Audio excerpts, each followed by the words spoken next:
What's going on YouTube? Scarbean Joey, and I'm back again with this video. Alright, so this video is going to be based on a new 12 gauge shotgun I received or I purchased, and I got some more other videos coming up with some other firearms and some ones I tested out with some other upgrades, but this one right now is for the PAS 12 gauge. It's made from arm guns, and it's made in Turkey. Right? It's chambered in 12 gauge, 2 3/4 and 3-inch shells, but it's listed as Iver Johnson. If anybody knows about Iver Johnson's arms, they were awesome. They put out a lot of rifles and shotguns throughout the years, but they closed their doors. I think it was in the 90s. If I'm wrong, somebody put it in my comments. But like I said, it's armed guns from Turkey, but it's imported to Iver Johnson that throw their names on it, and they're in Rockledge, Florida. So this is a 12 gauge pump shotgun. The reason I got this because it looks tactical. I've never ever seen a shotgun with a muzzle brake. It doesn't have internal threads. The threads are external, so that was really weird to me. Also, it has fiber optic front sight. You have the adjustable right side, the rear sight, but it also has Picatinny rails on top and the bottom. Some people would put a red dot sight or something like that. Not knocking that. I just don't see it as for home defense. I ain't got no time to be looking through no red dot. It's to protect me and my family. So I'm going to go ahead, and I ain't got time for that part. So since it has the Picatinny rail in the bottom, I added a forearm grip. I added the flashlight. But I didn't use the remote wire because I don't like stuff hanging around. The grip, I am going to change it to a more of a bigger pistol grip looking type. It is made of satin nickel finish, which these type of finishes, the satin nickels, they're very good for moisture. You don't have to worry about it pitting. And I always wanted a silver looking shotgun, but I didn't want it to be, chrome or alloy and not like that. Wanted just for it to have the finish.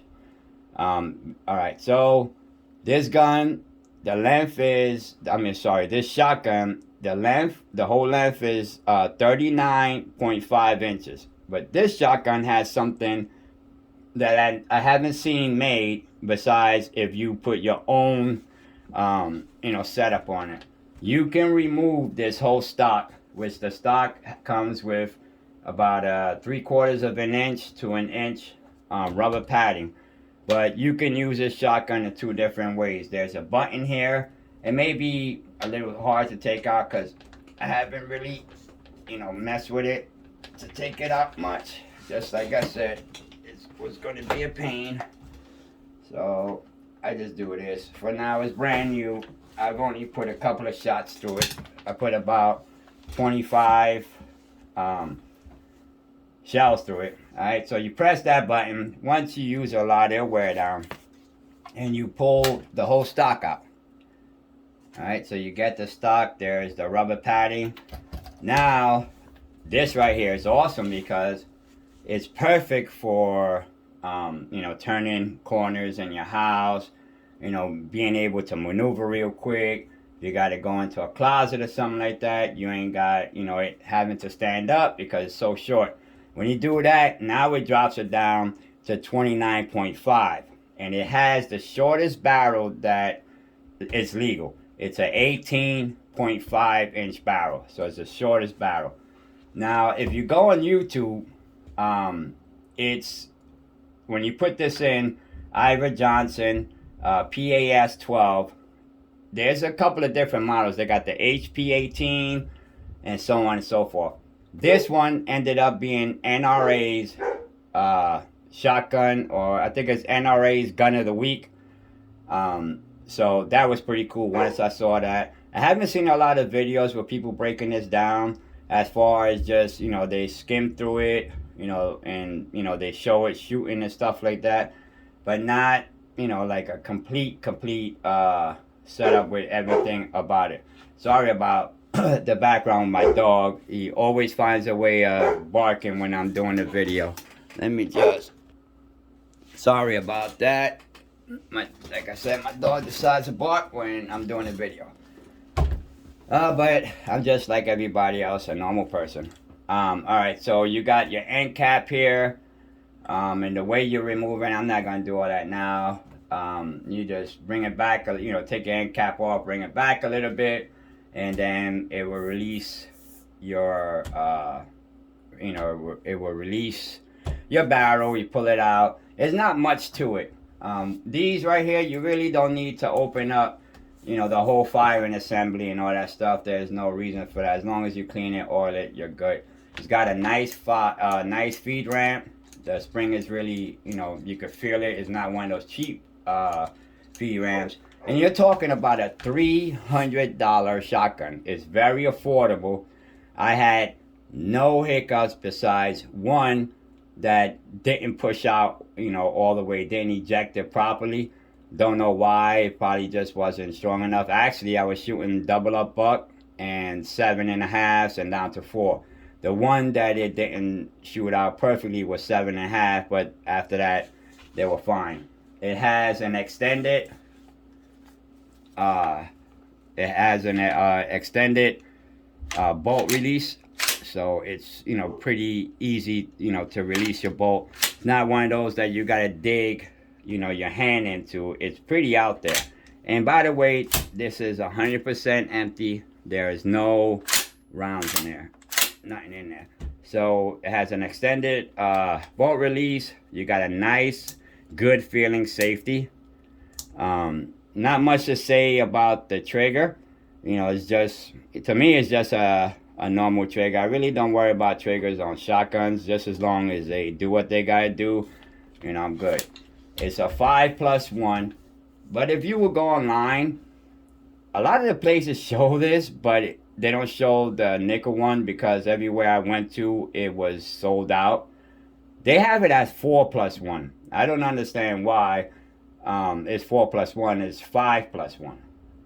So I like the option of dropping the stock. It's pretty cool. Going in, of course, is going to be way easier. You just got to hit that knob, push it in there, and then it locks in.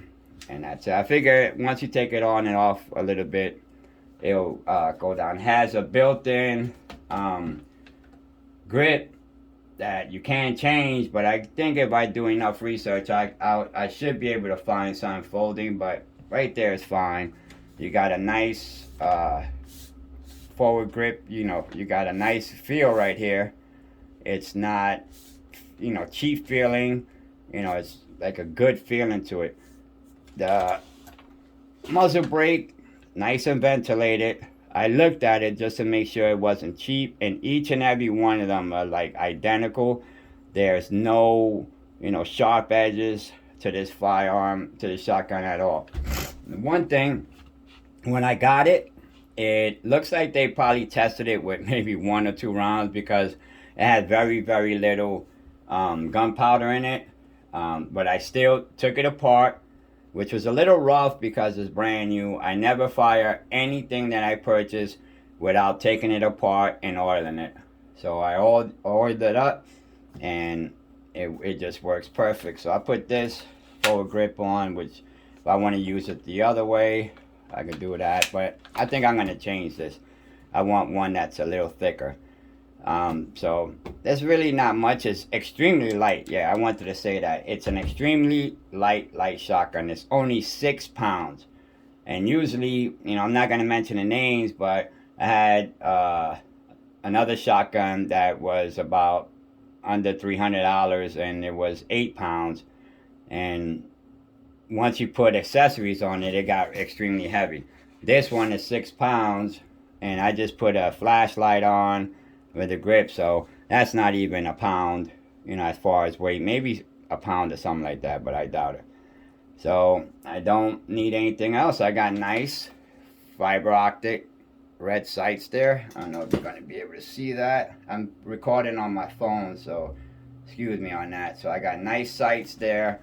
They come in nice and tight. I seen a video where a guy, you know, complaining that it was loose. I don't know why, but I think it's an awesome shotgun. You know, shipped and everything else in my FFL was $318 for the firearm. It was like $22 to ship it, and then $20 of course to do my background check.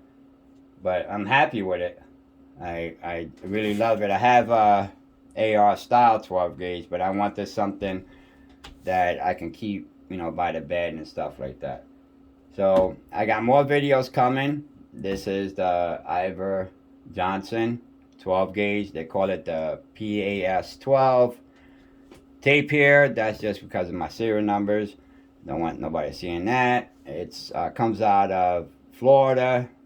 They imported it to Rockledge, Florida. It's cool. You know, you could use 2 3/4, 3-inch shells. I really don't have too much 3-inch. I like 2 3/4.